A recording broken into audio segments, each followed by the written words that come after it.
Alright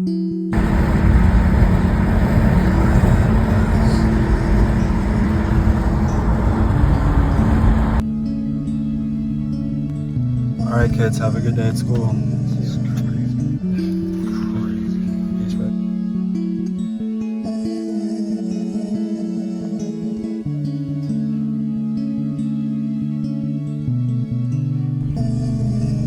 So, why do you think Griffith wanted guts?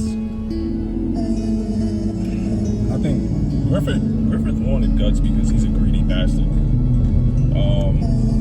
I mean, who doesn't want to be king, or who doesn't want to be the all-powerful?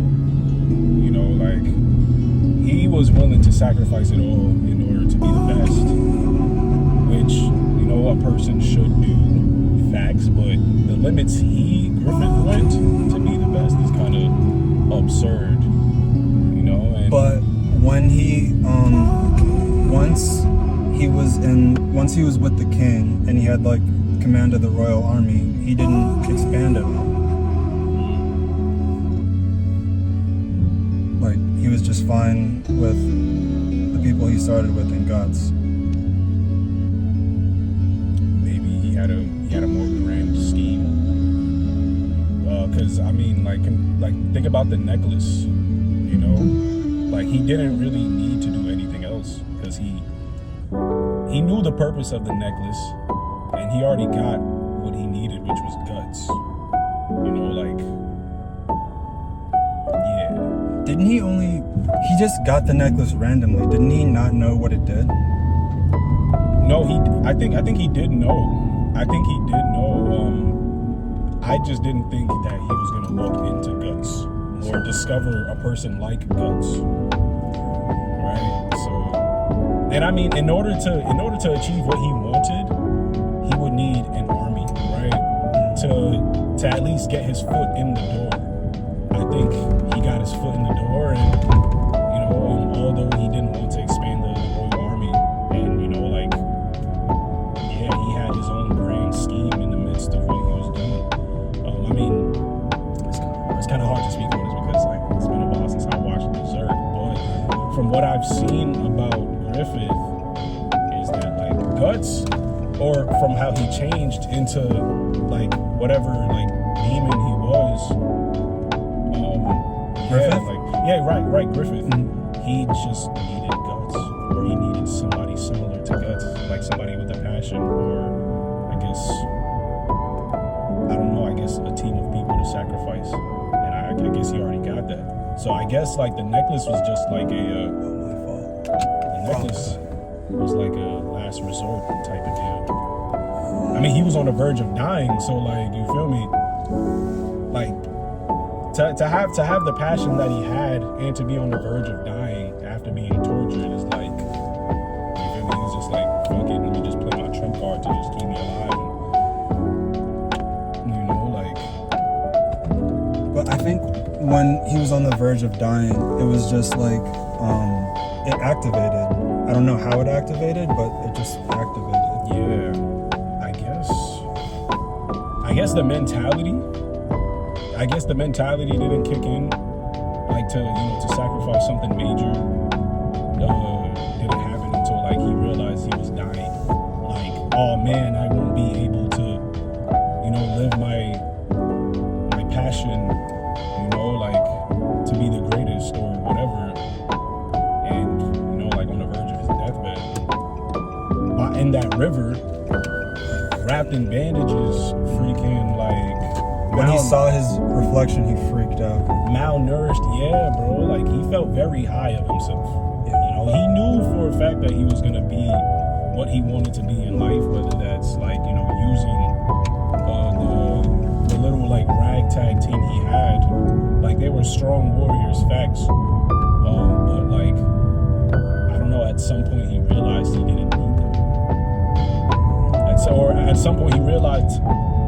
Not that he didn't need them, but they were pawns to his chess game. Once he once he was in the royal court, some of his people weren't like really feeling Guts anymore. They were like, we don't really like need you. Like that one guy, the skinny guy, he never liked Guts from the beginning. And then once they were in the Royal Army, like they really like moved away from him. Well, he did. You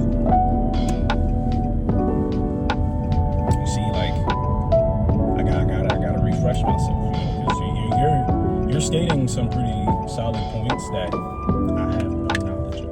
So I really gotta touch up. Did you see the sequel after like the original series? Was it the 3D? Yeah. Like no. I didn't really touch any of the 3D Berserk animations. And then what's it called? Guts gets like a super suit. No, I do know that he has a whole like switch up. Is this after like he After the whole Griffith thing. Yeah. And then the demons follow him wherever he goes. Right, yeah, like he sees ghosts now, and like he fights them, and like fairies and shit. No, I didn't really catch that part of the like the aftermath of everything.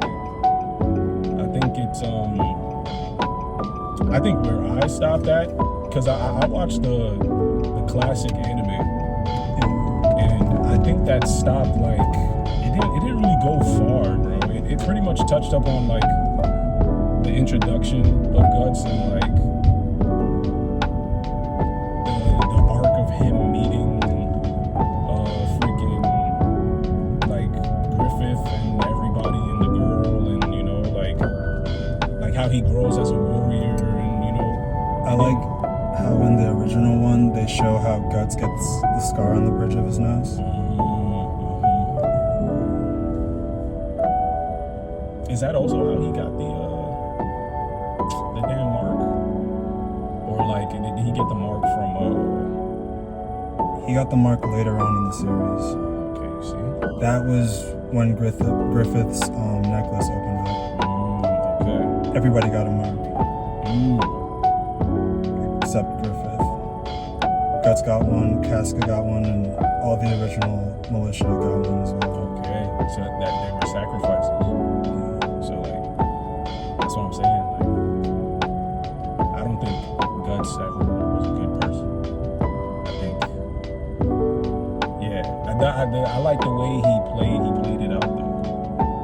He played it out very You don't well. think Guts or Griffith? Griffith. Excuse me, Griffith. Griffith definitely played it out like pretty well. Like, he played it out super well. It's crazy to think some of the things he had to do, you know, but like he fucked dude's girl in front of him, bro. That's crazy. The biggest FU possible. That's crazy. I wish that on no man, but shit. Yes. I definitely know Guts is gonna get it back in blood for sure. For sure. Definitely, I gotta refresh myself though. So, facts.